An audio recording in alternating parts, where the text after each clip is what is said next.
नमस्कार, मैं हूं प्रवीण गौतम और आप देख रहे हैं पब्लिक मीटर। दोस्तों, वीडियो में आपको दिखाएंगे कि जब ट्रंप की धमकी को 48 घंटे पूरे होने वाले हैं, जो ट्रंप ने अल्टीमेटम दिया था 48 घंटे का, कि 48 घंटे के अंदर ईरान स्ट्रेट ऑफ हॉर्मुज का रास्ता खोले, वरना ऐसी बर्बादी होगी कि ईरान कभी रिकवर नहीं कर पाएगा। पावर प्लांट उड़ाने की धमकी दी थी। तो 48 घंटे जब पूरे होने वाले हैं तो ईरान ने क्या स्टेटमेंट जारी की है? बाकायदा ईरान की तरफ से लंबी चौड़ी स्टेटमेंट जारी की गई है। इसके अलावा ईरान के राष्ट्रपति ने जो जवाब दिया है ट्रंप को, ईरान को मिटाने की चेतावनी पर क्या जवाब दिया है ईरान के राष्ट्रपति ने ट्रंप को, वो भी आगे आपको दिखाएंगे। पहले स्ट्रेट ऑफ हॉर्मुज को लेकर क्या बयान दिया है ईरान ने, वो आपको सुनाते हैं, क्योंकि भारत सहित बहुत सारे देशों के लिए परेशानी का सबब बन गया है। बहुत सारे जहाज भारत के भी अटके हैं, गैस और तेल की सप्लाई अटकी है। तो स्ट्रेट ऑफ हॉर्मुज को लेकर क्या स्टेटमेंट जारी की है ईरान ने? ईरान की तरफ से ऑफिशियल स्टेटमेंट में क्या कहा गया है? ईरान की स्टेटमेंट पोस्ट की है ईरान इन इंडिया, यानी ईरान का जो दूतावास है उसने स्टेटमेंट जारी की है ईरान की सरकार की तरफ से। और क्या लिखा गया है? विदेश मंत्रालय का बयान, स्ट्रेट ऑफ हॉर्मुज में समुद्री सुरक्षा को लेकर ईरान की स्पष्ट नीति। इस्लामिक रिपब्लिक ऑफ ईरान एक जिम्मेदार देश के रूप में जो संयुक्त राष्ट्र के चार्टर और अंतर्राष्ट्रीय कानून के सिद्धांतों का पालन करता है, हमेशा से समुद्री रास्तों की आजादी और जहाजों की सुरक्षा का समर्थन करता रहा है। कई सालों से ईरान ने फारस की खाड़ी, स्ट्रेट ऑफ हॉर्मुज और ओमान सागर में इन सिद्धांतों की रक्षा करने की कोशिश की है। यह साफ है कि इन सिद्धांतों का पालन तभी संभव है जब तटीय देशों की संप्रभुता और उसके अधिकारों का सम्मान किया जाए। 28 फरवरी 2026 से अमेरिका और इजराइल द्वारा ईरान पर किए गए सैन्य हमले, जो संयुक्त राष्ट्र चार्टर के अनुच्छेद 2.4 का साफ उल्लंघन है और बल प्रयोग के खिलाफ अंतर्राष्ट्रीय नियमों के खिलाफ है, ने फारस की खाड़ी और हॉर्मुज में खतरनाक स्थिति पैदा कर दी है। इस स्थिति का सीधा असर समुद्री रास्तों की सुरक्षा और जहाजों की आवाजाही पर पड़ा है। ईरान ने आत्मरक्षा के अपने अधिकार का इस्तेमाल करते हुए न सिर्फ अमेरिका के सैन्य ठिकानों को निशाना बनाया है, बल्कि ऐसे कदम भी उठाए हैं जिससे हमलावर देश और उसके समर्थक हॉर्मुज का इस्तेमाल ईरान के खिलाफ अपने उद्देश्यों के लिए ना कर सके। एक तटीय देश होने के नाते और अंतर्राष्ट्रीय कानून के अनुसार ईरान ने उन जहाजों को गुजरने से रोका है जो हमलावर देशों से जुड़े हैं या उनके हमलों में शामिल हैं।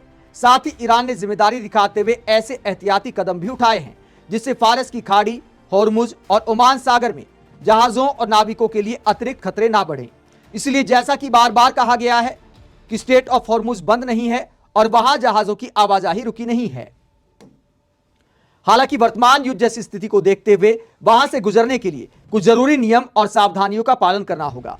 यह भी स्पष्ट किया गया है कि अमेरिका और जायोनिस्ट शासन यानी इजराइल और उनके साथ इस हमले में शामिल अन्य पक्षों के जहाज या साधन सामान्य और गैर शत्रुतापूर्ण आवाजाही के तहत नहीं आते। उनके साथ युद्ध की स्थिति के अनुसार और ईरान के संबंधित अधिकारियों के निर्णयों के अनुसार व्यवहार किया जाएगा। जो जहाज गैर शत्रुतापूर्ण है या अन्य देशों से जुड़े हैं और जो ईरान के खिलाफ किसी भी तरह के हमले में शामिल नहीं है, वो अगर सुरक्षा नियमों का पालन करें और ईरान के अधिकारियों के साथ समन्वय में रहें तो उन्हें हॉर्मुज से सुरक्षित गुजरने की अनुमति दी जा सकती है। यह साफ है कि इस जलमार्ग और इसके आसपास के क्षेत्र में किसी भी तरह की अस्थिरता, खतरा या तनाव बढ़ने की जिम्मेदारी सीधे तौर पर अमेरिका और इजराइल की है। यह स्पष्ट है कि इस क्षेत्र में स्थायी शांति और सुरक्षा तभी संभव है जब सैन्य हमले बंद हो, अमेरिका और जायोनिस्ट शासन यानी इजराइल अपनी अस्थिर करने वाली गतिविधियां बंद करे और ईरान के वैध हितों का पूरा सम्मान किया जाए।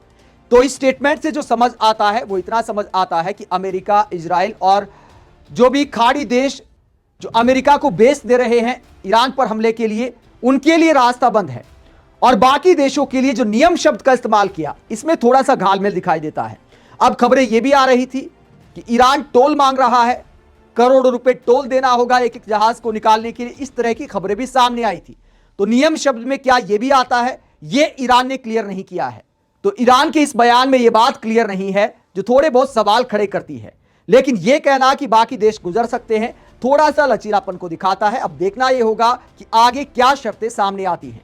नियम शब्द में आखिरकार क्या क्या छुपा हुआ है, वो तो ईरान से डील करने वाले जो जहाज कंपनियां हैं या सरकारें हैं वही बता सकती हैं। फिलहाल मामला थोड़ा अस्पष्ट नजर आता है। ट्रंप की धमकी को 48 घंटे पूरे होने को है। अब देखना यह दिलचस्प रहेगा कि आगे यह युद्ध कितने खतरनाक मोड़ पर जाता है। ट्रंप की धमकी को लेकर, ईरान को बर्बाद करने की धमकी को लेकर ईरान की तरफ से भी जवाब सामने आया है। ईरान ने क्या कहा है? ईरान के विदेश मंत्री सैयद अब्बास अरागची ने स्ट्रेट ऑफ हॉर्मुज और ट्रंप की धमकी को लेकर कहा, स्ट्रेट ऑफ हॉर्मुज बंद नहीं है, जहाज इसलिए रुक रहे हैं क्योंकि बीमा कंपनियां उस युद्ध से डर रही हैं जो आपने शुरू किया है, ईरान ने नहीं। ना कोई बीमा कंपनी, ना ही कोई ईरानी आपकी और धमकियों से प्रभावित होगा। सम्मान के साथ बात करने की कोशिश करें। आवागमन की आजादी तभी संभव है जब व्यापार की आजादी भी हो। दोनों का सम्मान करें, वरना दोनों नहीं मिलेंगे। तो यह साफ तौर पर चेतावनी नजर आती है ईरान के विदेश मंत्री का यह कहना कि आवागमन की आजादी तभी संभव है जब व्यापार की आजादी भी हो। दोनों का सम्मान करें, वरना दोनों नहीं मिलेंगे। यह इस मामले को दिखाता है कि अभी स्ट्रेट ऑफ हॉर्मुज को लेकर तनाव की स्थिति बरकरार है। वहीं ईरान के राष्ट्रपति ने क्या कहा है? ट्रंप को जवाब देते हुए ईरान के राष्ट्रपति मसूद पेजेश्कियान ने पोस्ट किया और कहा, ईरान को नक्शे से मिटाने की सोच ये दिखाती है कि एक इतिहास बनाने वाले देश की ताकत के सामने घबराहट है। धमकियां और डर फैलाने की कोशिशें हमारी एकता को और मजबूती करती हैं। स्ट्रेट ऑफ हॉर्मुज सभी के लिए खुला है, लेकिन उनके लिए नहीं जो हमारी जमीन का उल्लंघन करते हैं। हम पागलपन भरी धमकियों का जवाब मैदान में डट कर देते हैं। तो ईरान के राष्ट्रपति ने इस अंदाज में ट्रंप को जवाब दिया है। अब ये युद्ध किस मोड़ पर जाएगा, खाड़ी देशों में क्या होगा, पूरी दुनिया में घबराहट है।